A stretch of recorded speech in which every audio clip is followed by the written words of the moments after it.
Saudi അറേബ്യയിൽ വെള്ളപ്പൊക്കത്തിനും കനത്ത മൂടൽമഞ്ഞിനും സാധ്യതയുണ്ടെന്ന് നാഷണൽ സെന്റർ ഫോർ മെറ്റീരിയോളജി അറിയിച്ചു. പല പ്രദേശങ്ങളിലും കനത്ത മഴയും ഇടിമിന്നലും ശക്തമായ കാറ്റും അനുഭവപ്പെടുമെന്ന് മുന്നറിയിപ്പുണ്ട്.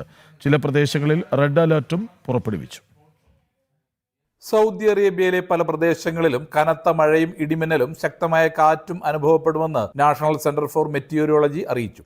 Jazan, Riyadh, Hail, Makkah, Qassim, Asir, കിഴക്കൻ പ്രവിശ്യ, വടക്കൻ അതിർത്തികൾ എന്നീ പ്രദേശങ്ങളിൽ റെഡ് അലർട്ട് പുറപ്പെടുവിച്ചു. പല സ്ഥലങ്ങളിലും മൂടൽമഞ്ഞിനും വെള്ളപ്പൊക്കത്തിനും സാധ്യതയുണ്ട്. കിഴക്കൻ പ്രവിശ്യ, Riyadh, Mecca, Al Baha, Asir, Jazan, Najran എന്നിവിടങ്ങളിൽ പൊടിക്കാറ്റും മഞ്ഞുവീഴ്ചയും ഉണ്ടാവാനും കനത്ത മഴയിൽ വെള്ളപ്പൊക്കത്തിന് സാധ്യതയുണ്ടെന്നും NCM മുമ്പ് പ്രവചിച്ചിരുന്നു. ഖാസിം, ഹൈൽ, മദീന, തബൂക്ക്, അൽ ജൗഫ്, വടക്കൻ അതിർത്തി പ്രദേശങ്ങളുടെ ചില ഭാഗങ്ങളിൽ മൂടൽമഞ്ഞ് രൂപപ്പെടാൻ സാധ്യതയുണ്ടെന്നും കേന്ദ്രം വ്യക്തമാക്കി. അതേസമയം തബൂക്ക് മേഖലയിലെ അല്ലോസ്, അൽ അഖാൻ, അൽ ദഹർ ഉൾപ്പെടെയുള്ള ഉയർന്ന പ്രദേശങ്ങളിൽ മഞ്ഞുവീഴ്ചയ്ക്ക് സാധ്യതയില്ല.